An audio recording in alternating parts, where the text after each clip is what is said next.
Welcome back. Good evening. You're watching Breaking Ground and I'm Swati Joshi. Now, menstrual leave is a topic that has been often hotly debated in this country, but no concrete action has been taken so far.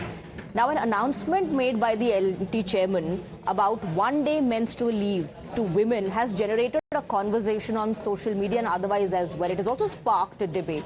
Let's break down the details for you. So the L&T chairman announced that employees of the parent L&T group will be entitled to one-day menstrual leave, and that is set to benefit around 5,000 women employees. Let's first get your reactions on this. I think L&T is giving a big gift on the eve of International Women's Day 2025 by announcing one-day paid menstrual leave every month for its female employees.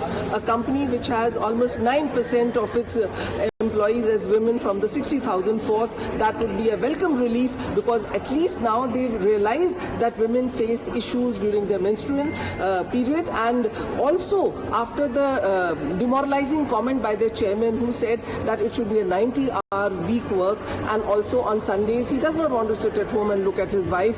That was really created a furore, and I think L&T now is trying to make amends. Nonetheless, the women are the gainer, and we welcome the decision of the L&T chairman.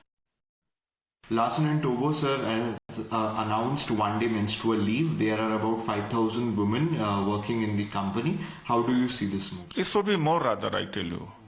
Because it's in some cases last 3 days, some cases last 5 days also. But whatever it has been done, it's a welcome. So while this is still being debated here in India, there are countries that have already introduced these policies. Let's take a look at those countries. So Taiwan has a 3 days menstrual leave per year policy in place since 2013.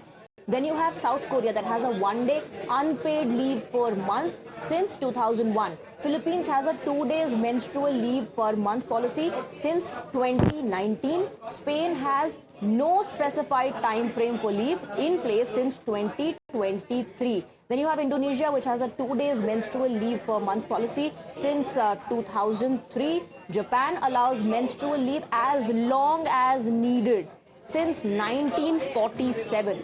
Then you have Zambia, which has a one-day menstrual leave per month policy, which is in place since 2015. And Vietnam has 3 days menstrual leave per month since 2019. But let's take a look at how people are reacting in India on this announcement made by L&T. Listen to the reactions. We are receiving very positive feedback. Like you rightly mentioned, it has been debated for a long time. This was long awaited. Right now we are being joined by employees from the corporate. All of them are working women, and we are in sector 5. Let me actually quickly go across to them. I want to ask you that this is first for a major corporate house like L&T giving a paid leave for menstrual days. So how do you feel? Hello, my name is Shomi, and I'm working in this IT department for the last 7 to 8 years. So I think the initiative taken by L&T company is very impressive initiative, and they have taken just before the Women's Day, which is absolutely great. And I think it will help many employees. I think it's already it is benefited 5,000 employees according to you.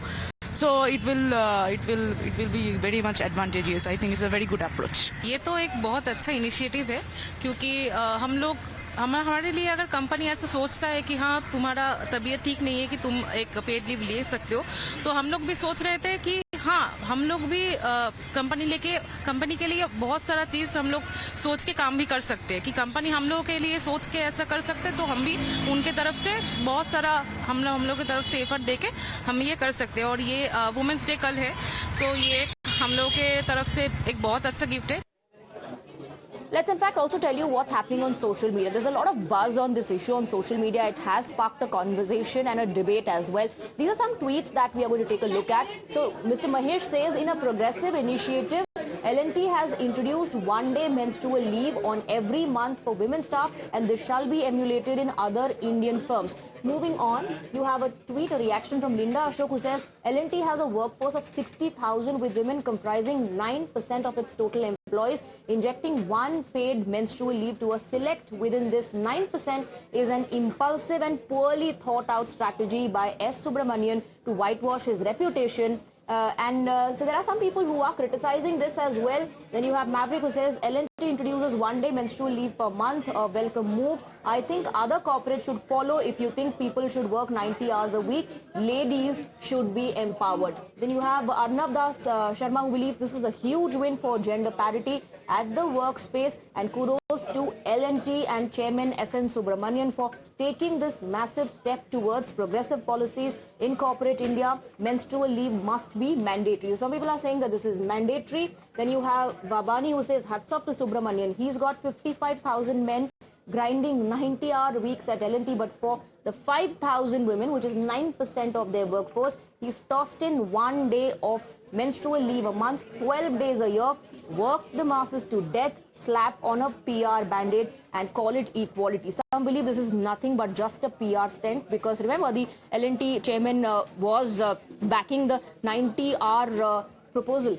Then you have Dr. N.C. Asthana saying L&T's new policy of 1 day menstrual leave is a bloody gimmick. Who determined and on what basis that 1 day is adequate, and why so far they managed without none? Every woman's menstrual discomfort is different. Do these guys give menstrual leave to their domestic helps also? And this is the last reaction from Kiran, who says, so L&T's work culture is basically grind till you drop. At this point, first they push for a 90-hour work week because apparently sleep is for the weak.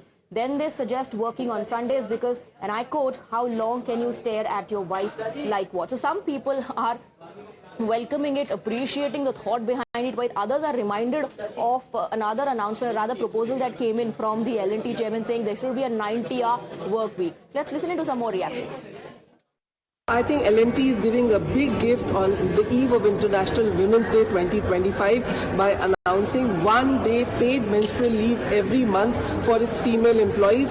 A company which has almost 9% of its employees as women from the 60,000 force, that would be a welcome relief, because at least now they've realized that women face issues during their menstrual period. And also after the demoralizing comment by their chairman, who said that it should be a 90-hour week work, and also on Sundays he does not want to sit at home and look at his wife, that was really created a furore, and I think L&T now is trying to make amends. Nonetheless, the women are the gainer, and we welcome the decision of the L&T chairman.